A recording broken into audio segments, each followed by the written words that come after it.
గుర్తు చేస్తా ఉన్నాను. సలీం గారు, మీరు కూడా చాలా కీలకమైనటువంటి క్రియాశీలమైనటువంటి ఒక పాత్ర కూడా పోషించడం జరిగింది.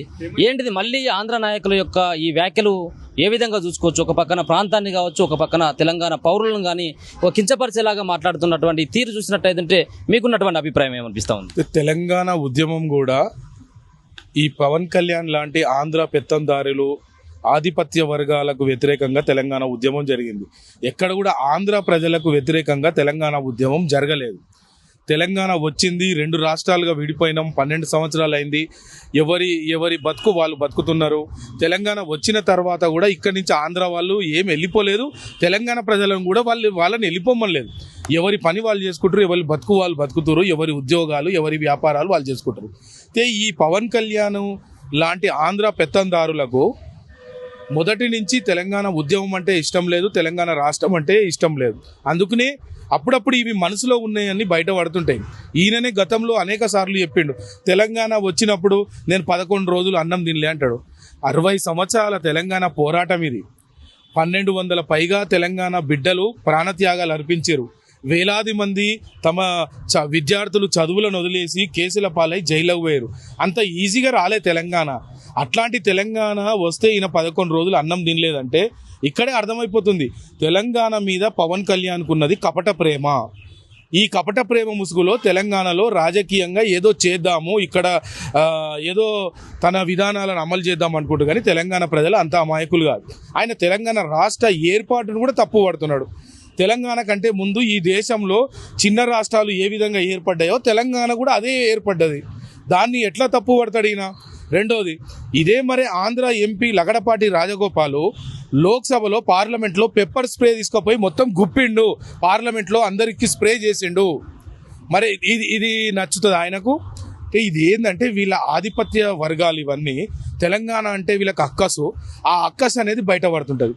ఇవాళ మోడీ అమిత్ షా ఇచ్చిన స్క్రిప్ట్ వల్ల మళ్ళీ తెలంగాణలో పవన్ కళ్యాణ్ అడుగు పెట్టాలనుకుంటున్నాడు. దుకాణం అంతా ఇక్కడ బంద్ చేసిండు. ఇక్కడ ఏముంది, 2014లో జనసేన పార్టీ పెట్టిండు. అప్పటి నుంచి అనేక ఎన్నికల్లో తెలంగాణలో పోటీ చేసిండు. తెలంగాణ ప్రజలు జనసేన పార్టీని ఎక్కడ కూడా స్వాగతిస్తలేరు, ఆశీర్వదిస్తలేరు. మొన్న మున్సిపల్ ఎన్నికల్లో కూడా 336 కౌన్సిలర్లలో జనసేన పార్టీ పోటీ చేసింది. అయినా తెలంగాణ ప్రజలు పెద్దగా పట్టించుకోరు. తెలంగాణ ప్రజలు సినిమా స్టార్ల వెంట పరిగెత్తే ప్రజలు కాదు. తెలంగాణ ప్రజలకు తెలంగాణ ఆత్మగౌరవం ముఖ్యం, తెలంగాణ అస్తిత్వం ముఖ్యం. వీళ్ళకేందంటే తెలంగాణలో వ్యాపారాలు చేసుకోవాలి, ముఖ్యంగా హైదరాబాదులో వ్యాపారాలు చేసుకోవాలి. మళ్ళీ ఈ హైదరాబాద్ మీద ఈ ఆంధ్ర పెత్తందారులకు మళ్ళీ ఒక గ్రిప్ కావాలి, ఒక కబ్జా కావాలి.